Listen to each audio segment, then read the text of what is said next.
22nd April, at least 26 people were killed and many injured after terrorists opened fire on tourists in Jammu and Kashmir. The attack occurred in Pahalgam, a popular tourist destination in Kashmir.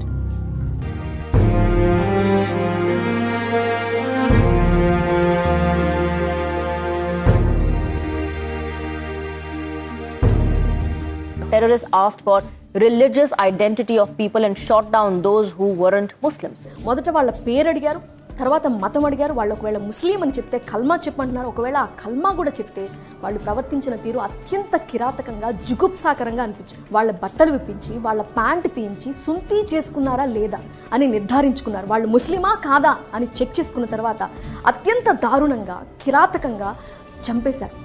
पूरी खाली थी, पति side में था, एक इंसान है, उसने उसको गोली मार दी. यहाँ पे उसने बोला कि शायद मुस्लिम नहीं है, उसने उसको गोली मार दी. ఎవర్ ఆస్కింగ్ హిందూ ఏ ముస్లిం ఏ హిందూ ఏ ముస్లిం. నిజంగా పడుకుంటే బతుకుతామా, పరిగెడితే బతుకుతామా, ఏమో అర్థం కాలేదు. మొత్తానికి ఒక జస్ట్ 5 days ట్రిప్ వెళ్ళి లైఫ్ పోగొట్టుకొచ్చుకున్నానండి.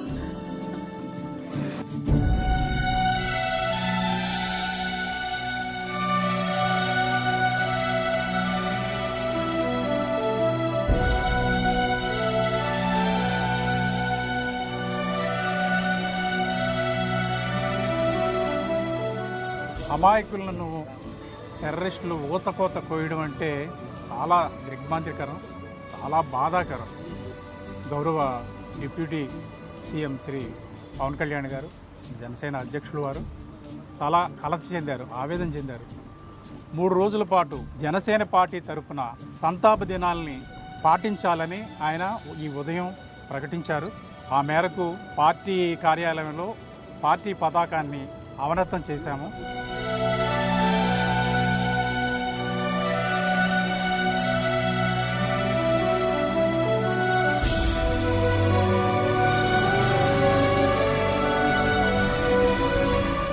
పర్యాటకుల్ని అన్యాయంగా టార్గెట్ చేసి మతం పేరుతోటి ఉగ్రవాదులు ఆ విధంగా దాడికి పాల్పడడం నిజంగా తలదించుకునే పరిస్థితి.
Based on religion, it's a very clear-cut target killing. As a Hindu society, we believe in everyone. We believe in respecting other religions. But the sad part is, these terrorists, they don't have that. They have targeted exclusively Hindus and eliminated them, killing husband in front of a wife, killing your father in front of kids, and it is unimaginable, which had never happened before. I think now the time has come to take quite a stern action. భారతదేశం ఎప్పటికీ మర్చిపోలేదు. ఉగ్రవాదులు ఎక్కడున్నా సరే నిర్దాక్షిణ్యంగా area. మన కనికర ఎక్కువైపోయింది, మంచిదనం ఎక్కువైపోయింది. పోయిన ప్రాణాలని మనం ఎలా తిరిగి తీసుకురాలేము. పెద్ద ఎర్నింగ్ మెంబరు చనిపోయాడు కుటుంబంలో, మధుసూదన్ గారి కుటుంబంలో. సో మనందరి తరపున, మీ అందరి తరపున, పార్టీ తరపు నుంచి ఆయనకి ఒక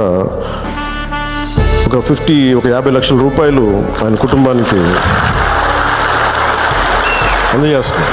నాకు ఎప్పుడు డబ్బులు అనౌన్స్ చేయడం ఇబ్బందిగా ఉంటుంది. మనిషి ప్రాణాలకు విలువ కట్టడం నాకు ఇష్టం. కానీ కొన్ని సందర్భాల్లో అది చిన్నపాటి ఊతం అవుద్ది అంతే. పిల్లల చదువులకు కావచ్చు, ఇంకోటి కావచ్చు. ఇవన్నీ కాకుండా మధుసూదన్ గారి కుటుంబానికి, వారి కుటుంబ సభ్యులందరికీ ఈ సందర్భంగా నేను ఒకటే విన్నవించుకుంటున్నాను. మీకు ఏ కష్టం వచ్చినా సరే మేము ఉన్నాం, మేము మీతో ఉన్నాం. ఏదో ఈరోజు ఒక 50 లక్షలు ఇచ్చి మిమ్మల్ని వదిలేయటం కాదు. మీకు ఏ కష్టం ఉన్నా సరే వాళ్ళకి మన పేషెంట్ నెంబర్స్ కూడా ఇచ్చాను. Any time you can reach out.